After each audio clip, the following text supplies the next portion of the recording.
হয়ে গেছে। এবার আমি তেলটা ঝরিয়ে নিয়ে তুলে নিচ্ছি। দেখুন কত সুন্দরভাবে ভাজা হয়ে গেছে।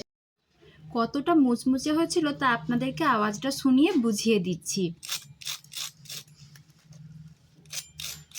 দেখুন কতটা ক্রিস্পি, আশা করছি আপনারা শব্দ শুনে বুঝতে পারলেন। একদম হাত দিলে এভাবে ভেঙে গুঁড়ো হয়ে যাচ্ছে।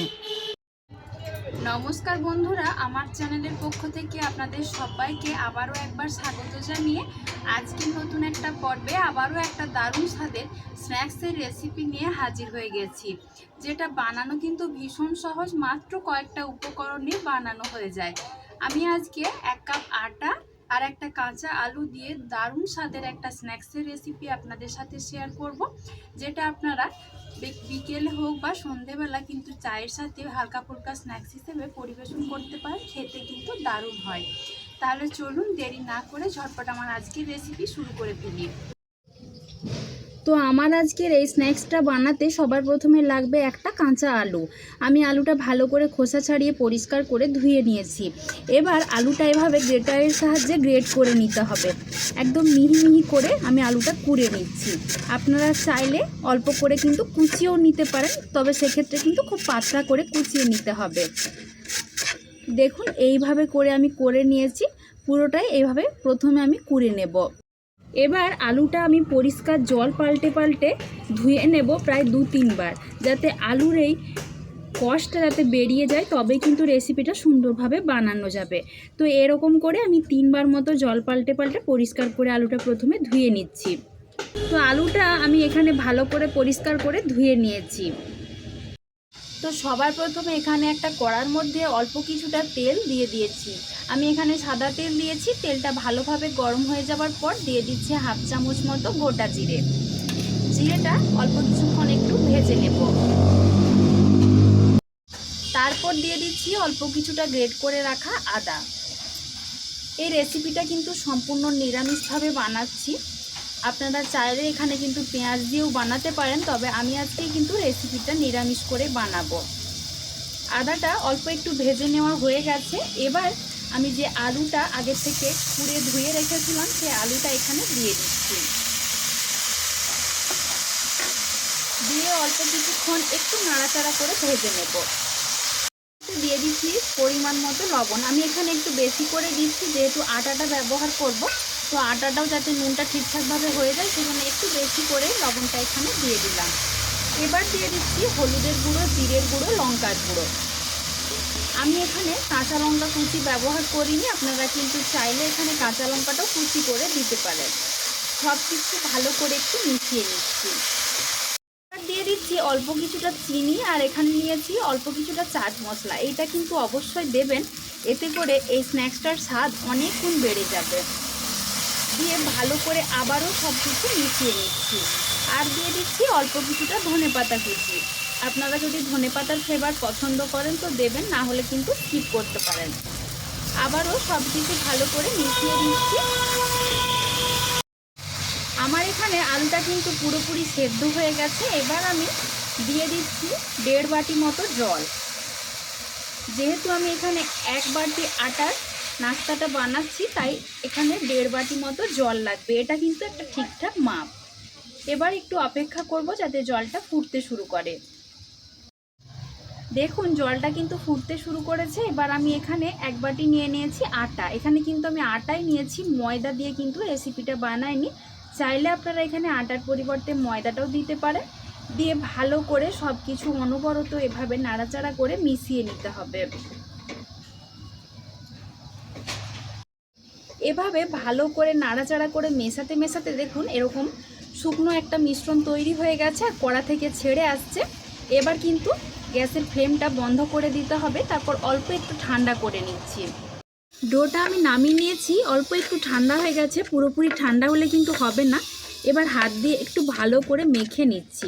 যদি মনে হয় যে হাতে লেগে যাচ্ছে, আপনারা কিন্তু হাতে অল্প একটু তেল মাখিয়ে নিতে পারেন, তাহলে কিন্তু আর লেগে যাবে না। দিয়ে ভালো করে একটু মেখে নেব। এবার এটা বেলে নেব। তার জন্য এরকম একটা বেলনা চাকি নিয়েছি, আর তার মধ্যে ভালো করে একটু তেল মাখিয়ে নিতে হবে, তা না হলে কিন্তু এটার গায়ে লেগে যেতে পারে।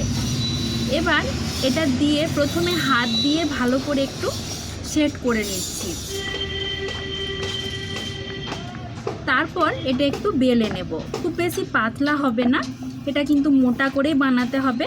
তো এইভাবে করে বেলে নিচ্ছি, আপনারা আশা করছি দেখে বুঝতে পারছেন।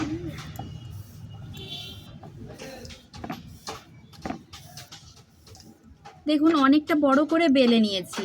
এবার একটা ছুরি দিয়ে আমি এই সাইডগুলো একটু কেটে বাদ দিয়ে দিচ্ছি, ফেলে দেব না, এটা পরের বারে আবার যখন বেলবো তখন কিন্তু আমার কাজে লেগে যাবে।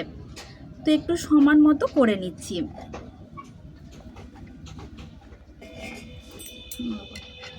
এবার মাঝ বরাবর প্রথমে আমি দুভাগে কেটে নিচ্ছি, তারপর এইভাবে ছোট ছোট করে পিস করে নিচ্ছি। এবার প্রতিটা পিস এভাবে কোনাকুনি করে কেটে নিচ্ছি, এতে করে দেখতে বেশ ভালো লাগবে। আপনারা চাইলে চৌকো চৌকো করেও কিন্তু একইভাবে ভেজে নিতে পারেন। তো দেখুন তেল দেওয়ার কারণে কিন্তু সুন্দরভাবে উঠে আসছে, আর কত সুন্দরভাবে এটা তৈরি হয়েছে। আশা করছি মোটাটা দেখে বুঝতে পারছেন, খুব বেশি পাতলা কিন্তু হবে না। তো দেখুন বন্ধুরা, একইভাবে আমি সবগুলো বানিয়ে নিয়েছি।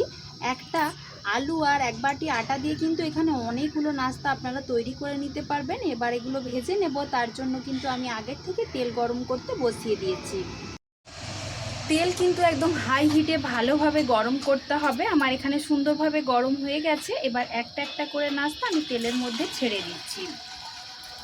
বারবার বলছি, এটা কিন্তু খেয়াল রাখবেন, তেল কিন্তু ভালোভাবে গরম হলে তবে এগুলো তেলের মধ্যে দিতে হবে। তো দেখুন বন্ধুরা, এগুলো কিন্তু আমি প্রায় 5 মিনিট মতো ভেজে নিয়েছি। এগুলো ভাজতে একটু সময় লাগবে, একটু লাল করে ভাজতে হবে। এখন আমি একটা পাশ উল্টে নিচ্ছি।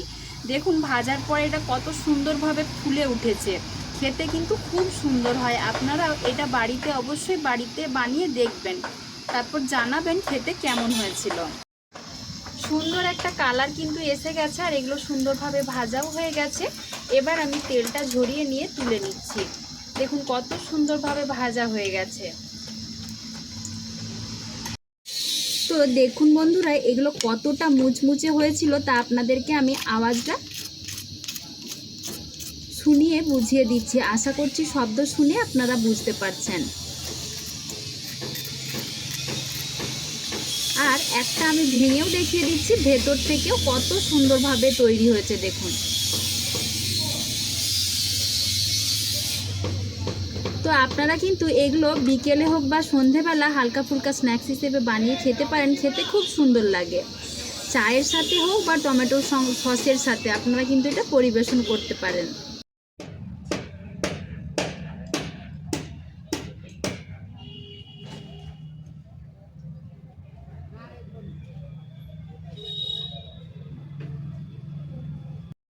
তো দেখুন আমি কিন্তু একই রকম করে কতগুলো ভেজে নিয়েছি, আর কতগুলো এখনো ভাজা হতে বাকি আছে।